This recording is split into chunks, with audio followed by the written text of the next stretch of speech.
Salut tout le monde, c'est les internes de Suri. Bon, alors ce soir, comme d'habitude, des questions débiles. Hein. On a un con pour répondre à tout ça. Et c'est JD. Ça va, JD? Ça va et vous? Ah, ça va. Attendez, que je me mette dans le bain. Ah, bien, C'est bon. Bon, écoutez voir. Si, Bien sûr, bien sûr. Donc, encore une fois, une nouvelle question pour vous. Light, ce soir, c'est light. je suis pas au régime, merde! Ah, oui. Ah, je déconne. Vas-y. Ok. Alors, est-ce que y a-t-il une guerre entre les lunettes et... Est-il une guerre entre les lunettes et la loupe? En fait, si vous voulez, en fait, à la base, hein, on est d'accord. Les lunettes ont été toujours. De toute façon, la loupe a été créée avant les lunettes. Ouais. Alors, on est d'accord. Ouais, Et les loupes ont été créées à la base pour tuer les fourmis. Tu sais, avec le soleil. Les fourmis. Le soleil, les fourmis, ça brûle. Ouais.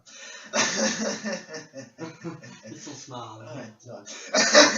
Et donc, en fait, on a vu qu'on pourrait. En fait, après, grâce à la loupe, on a créé les lunettes. Et on a vu qu'avec les lunettes, ça faisait pareil. Ça faisait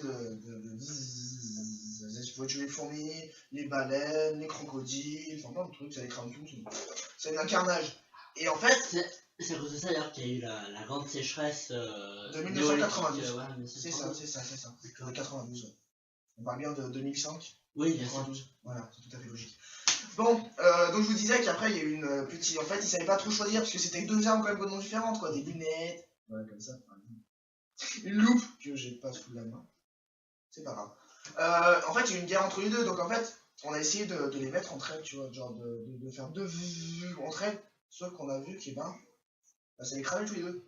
Donc après, on a essayé de les renforcer, bah oui, avec, on a mis du plutonium dans les loupes. Plutonium, c'est vraiment dangereux pour l'homme, ça. Ouais, mais ça, on s'en fout, c'est leur problème, quoi. D'accord, oui. Après, dans les lunettes, on a mis. On a mis des trucs nucléaires aussi. Bah attendez, un minimum quoi. Et on a vu qu'en fait après ça fluorescait, ça faisait, tu sais, il faut faire bonne de nuit. D'accord, c'est vrai qu'il y a des gens qui ont les yeux qui brillent la nuit. Hein. C'est tout à fait ça. Parce qu'en fait, en mettant les lunettes, et ben après t'as les yeux qui brillent la nuit. Et tu deviens un alien avec les yeux fluorescents. Et tu peux même aller en boîte après. Tu vois, tout éteint, et t'as que deux yeux qui te baladent partout comme ça. C'est mignon. Enfin, c'est mignon, on sait pas trop en fait. Bon. Et donc voilà, après il y a eu une guerre entre les deux, et on sait toujours pas qui c'est qui a gagné, puisqu'ils se battent encore à l'époque là. Ils battent toujours. Bah, pour l'instant, à ce qui paraît, les loupes sont en train de monter un petit peu et les lunettes un peu de descendre.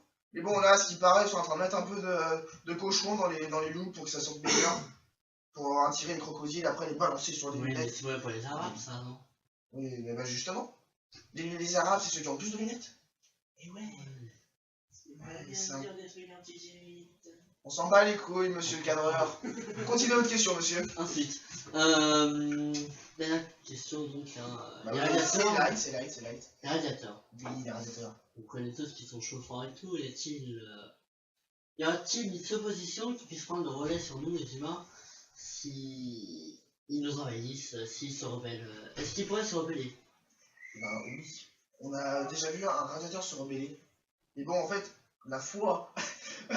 Oui, c'est rebellé. C'est en fait, c'est un peu de notre faute. On a fait tomber un bout de loup plutonium dedans. Donc, ce qui fait qu'après, il était géant. Enfin, imagine, géant, radiateur géant. Ah ouais. Avec deux loupes à la base des yeux, vert flou, et qui tire des laser. Et ce qui fait qu'en fait, on a vu qu'il a décimé déjà tout New York, plus de New York, hein, explosé. Ça fait plus de New York. Après, Washington, plus de Washington. Et bon, bah, on arrive à le décimer. On a vu qu'en faisant ça, il a pondu des petits œufs. Des petits œufs radiateurs. Donc là, lui, c'est le temps de ses fils. Y a-t-il des femelles et mâles radiateurs? Oui, et en fait, on a vu que pour se différencier les mâles des femelles, donc en fait, ceux qui sont à eau, c'est les mâles, et ceux qui sont électriques, c'est les femelles. Parce que ceux qui sont électriques, bien sûr, on a toujours cru que les femelles, elles adorent ce qui est électrique, hein, c'est ce que je veux dire. Et les mâles, bah, ils sont plutôt chauds. Voilà, le courant qui passe. J'adore ça. C'est le coup de foudre direct. Voilà, c'est le coup de foudre direct. Après, ça fait plein de petits nœuds neufs. Enfin, de petits nœuds neufs, c'est des tout petits radiateurs et qui deviennent géants et qui peuvent tout le monde. Par contre, ils n'ont pas de bouche, quoi, c'est ça le problème. C'est. Je fais comme tout le monde avec leurs yeux laser. Ouais. C'est bizarre, quoi. Bon, de toute façon, on a regardé. Hein? Parce qu'en plus, ils mangent par les yeux. Ils mangent par les yeux, ouais. Bah, ils ont essayé de manger par la tête, mais ils n'y arrivent pas. Ok, bon bah voilà.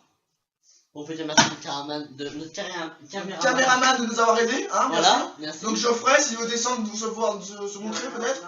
Non, il a pas envie. On va revoir la prochaine fois, les amis. Ciao. Ah, ciao. Et à plus. Je prends mon téléphone. C'est ça. C'est en posant des questions improbables qu'on devine les réponses improbables.